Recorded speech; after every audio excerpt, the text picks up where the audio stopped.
By the time the smoke cleared, the sun had already risen. Madame Eight Legs' corpse lay sprawled across the earth, motionless. Deep gashes split open her back, and every one of her legs had been severed, strewn across the ground like the remnants of a nightmare. Lovegood stood in stillness, her eyes locked on the fallen beast, saying nothing. Granola dropped to the ground, exhaustion weighing too heavily to keep him on his feet. Sinclair stood clutching her staff, her wide eyes fixed on the corpse. Dolores stared ahead, mouth slightly open in shock. At the front, Hohenheim watched quietly, a faint smile tugging at his lips. He still couldn't believe it. They had actually brought down an S-class monster. One of the Baskerville triplets dropped to his knees, gasping for air, while another hunched over, hands pressed to his thighs as he fought to steady his breathing. The third stood upright, his gaze fixed on Madame's corpse. Jurassico stood at the front, eyes locked on the lifeless monster. Like Hohenheim, he watched in silence, the same faint disbelief lingering in his expression. Vikier kept his gaze fixed on Madame's corpse until her massive form began to dissolve. With the Calamity's death, the magic tower system reactivated, and Madame's presence flickered before vanishing entirely. The system's restoration triggered the end of the tournament. Without warning, every student was immediately teleported back to the lobby. Vikier stared down at his hands. Sinclair, standing nearby, watched him with wide eyes, too stunned to speak. Soon after, Vikier and the others regrouped with the remaining students and professors. The fight was finally over. Ahead of them stood Piggy, Sancho, Tudor, and Bianca, all rushing forward with broad, relieved smiles. Amid all the chaos they had endured, the fact that no one had died felt nothing short of a miracle. Suddenly, Piggy threw his arms wide and lunged at Vikier, wrapping him in a tight hug. Vikier stood there frozen, caught completely off guard as Piggy clung to him, trembling and sobbing. The University League rankings were updated, listing the 10 heroes responsible for the impossible victory. Hohenheim claimed first place, with Jurassico in second. Lovegood ranked third, followed by Dolores in fourth. The 5th through 7th spots were taken by the Baskerville triplets. Vikier stood at 8th, Sinclair at 9th, and Granola rounded out the list in 10th. The fact that several first years had broken into the top 10 was shocking enough. But what truly stunned the observers was that every single one of them was from Colosseo Academy, the team that had stood against Madame Eight Legs. The investigation results confirmed that Madame Eight Legs was an S-rank entity, and even the monitoring spells placed over the tournament zone had been severed by the system overload. With the strongest participant being only a 4th circle mage and all 10 top students merely low-ranking graduators, the fact that they managed to kill an S-rank monster raised considerable doubts. However, reports clarified that the floor beneath Madame had collapsed, creating an opening that allowed the students' coordinated attacks to land effectively. In the end, the administration concluded that the spider's emergence had been a system error, and her defeat was ultimately dismissed as a fortunate accident. The old magician, long white-bearded whale, stood atop the stage with his head lowered, eyes fixed on the ground, his expression heavy with sorrow. Before him, the gathered students watched in silence, their faces marked by disappointment and regret. As the master of the magic tower and the one responsible for this year's tournament, he slowly raised his head to address them. With a somber gaze, he pledged to see the competition through to its conclusion, and announced that once it ended, he would step down from his position. His voice was steady yet weighed down by guilt as he offered a formal apology, officially closing the chapter on the incident. Later that day, Tudor grabbed a pitcher of beer and raised his mug high, announcing a toast in honor of Sinclair and Vikier for making it into the top 10. A satisfied smile stretched across his face as he stood while his teammates, Sancho, Piggy, Sinclair, Bianca, and Vikier, watched him quietly. Nearby, the students from Boot Camp Viragian sat in silence. One of them turned to glance at Tudor while the other stared down, weighed by his own disappointment. Bianca, seated beside Tudor, crossed her arms and shot him a sidelong glance. She told him it wasn't the right time to celebrate and urged him to sit back down. Feeling the heaviness in the air, Tudor awkwardly agreed and lowered himself into his seat. At that moment, Sancho lifted his head and quietly scanned the room. Despite everyone having escaped the forest safely, the atmosphere remained heavy. The encounter with an S-ranked monster had left its mark, a lingering trauma none of them could easily shake. Sancho then closed his eyes and let a small smile tug at his lips. He raised his mug toward Vikier and Sinclair, his voice steady with appreciation. He admitted that Tutor was right.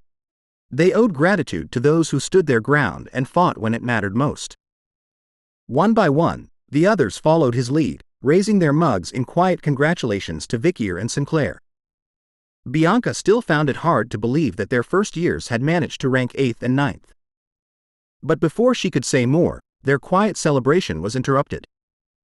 A student from the Magic Tower approached Sinclair and gave her a light tap on the back. Startled, Sinclair turned her head and found herself looking up at a pair of unfamiliar faces.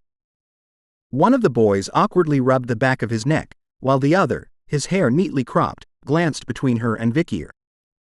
They asked if she was the white-haired girl named Sinclair, and if the boy with glasses was Vikier.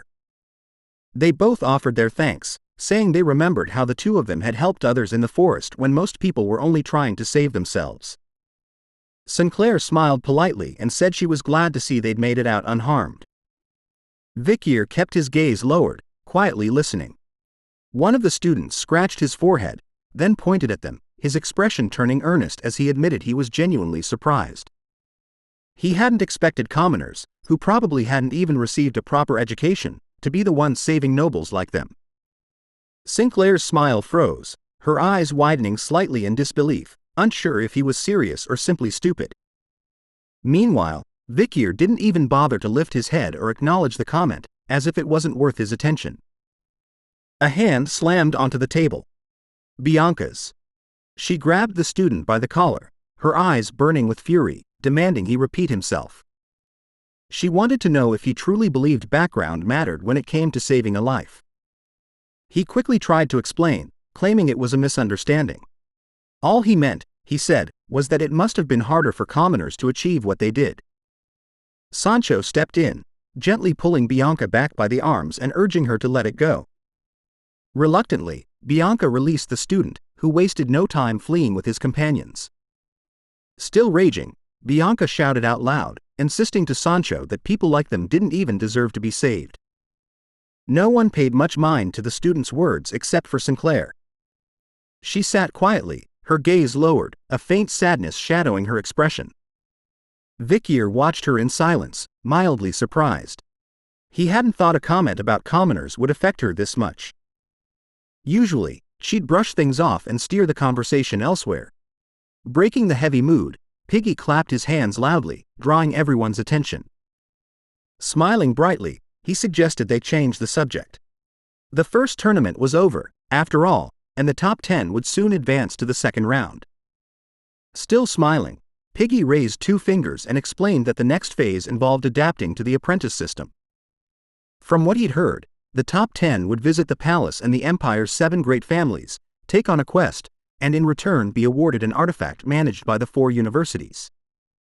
Bianca joined in, adding that traditionally participants weren't allowed to choose the family they'd be apprenticed to.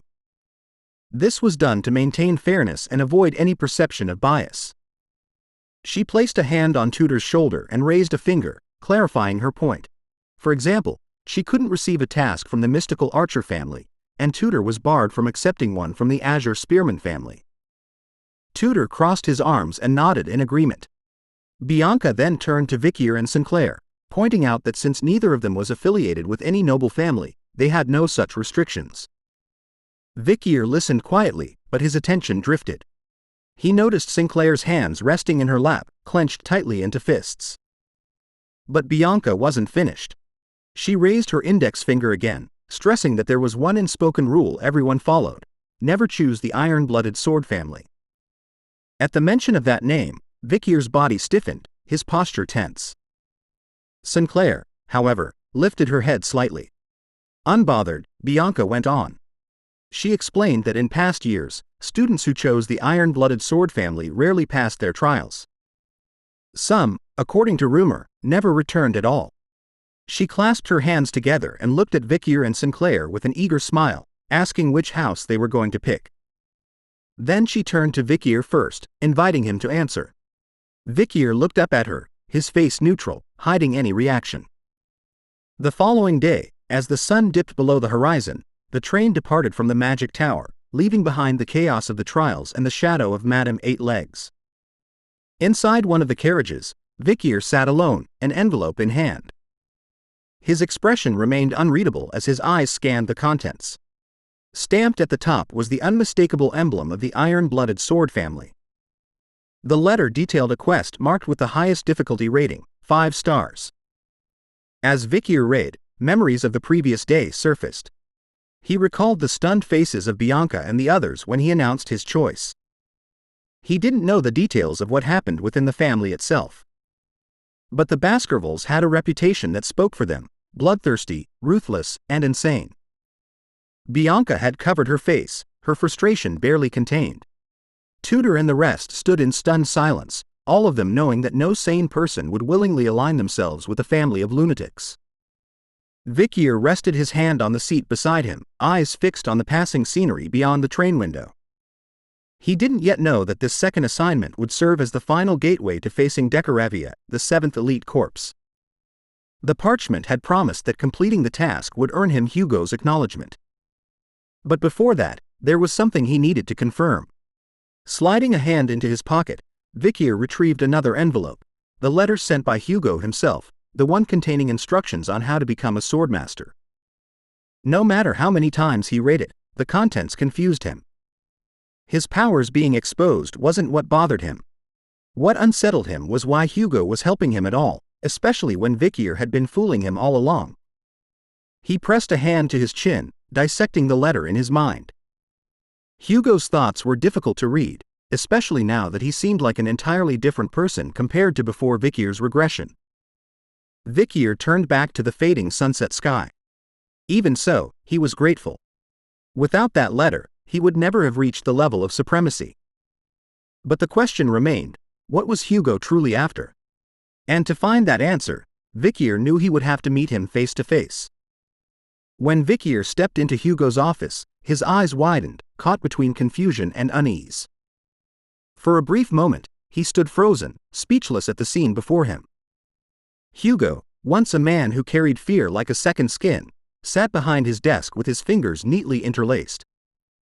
The trademark scowl that had long defined his face was gone, replaced instead by a warm, almost fatherly smile as he welcomed his son. Vikier felt his mind reel. He couldn't understand what had changed. With a cautious frown, he asked what had happened to him. Hugo casually grasped the end of his ponytail and gestured to the neatly braided knot. He explained that it was Pomeranian who had done it, yet another prodigy born of the Baskerville family. Vikier's gaze drifted across the room, noticing the subtle but undeniable changes. The once austere office was now scattered with Pomeranian's mats, toys, and playful clutter. Hugo chuckled softly, adding that Pomeranian had been waiting to see Vikier, but she had gotten too sleepy. In the end, Barrymore had carried her off to bed. Hugo's eyes gleamed with quiet joy. Even though Pomeranian was well past the age for such things, as her grandfather, he wanted her to experience the simple joys she had been denied in her early years. Vikier lowered his gaze to the floor, unsure how to respond to the warmth he wasn't accustomed to. Wordlessly, he placed the envelope on the desk, the letter Hugo had sent him by Osiris. Hugo's eyes fell on it at once. The seal had already been broken. Lowering his head, Vikier asked when Hugo had first realized he was hiding his true strength. Hugo closed his eyes, his voice calm as he explained. Once someone reached the supreme level, they could perceive things far beyond ordinary sight. Resting a hand flat on the desk, Hugo added that there were sensations one could pick up on without needing to see them directly. Vikier should understand that better than anyone. Vikier's mind drifted back to his past. He sank deep into his own thoughts, recalling the hatred, the disgust, and the cold thirst for revenge that once consumed him. He wondered whether Hugo had been silently observing all along, quietly watching where that growing power would eventually lead. While Vikier was lost in thought, Hugo's sudden words pulled him back. His eyes widened, caught off guard by the unexpected tone. With a cheerful smile, Hugo admitted that he'd been so distracted he hadn't noticed until now. Vikier's academy uniform suited him well. He asked if life at the academy had been enjoyable.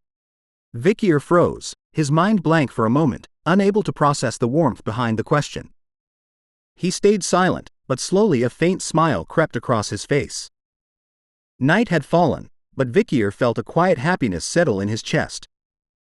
Until now, Hugo had always treated him like a subordinate, the bloodhound under his command, or as the family patriarch viewing a distant relative.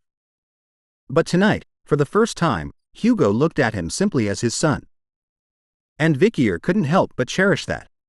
Beneath the star-strewn night sky, the Baskerville mansion rose proudly. A place where Vikier could now call his home. Thanks for watching the latest part from the voice of Manhwa. Subscribe for more content and don't forget to comment below what you want to see in the future. Like and share for more.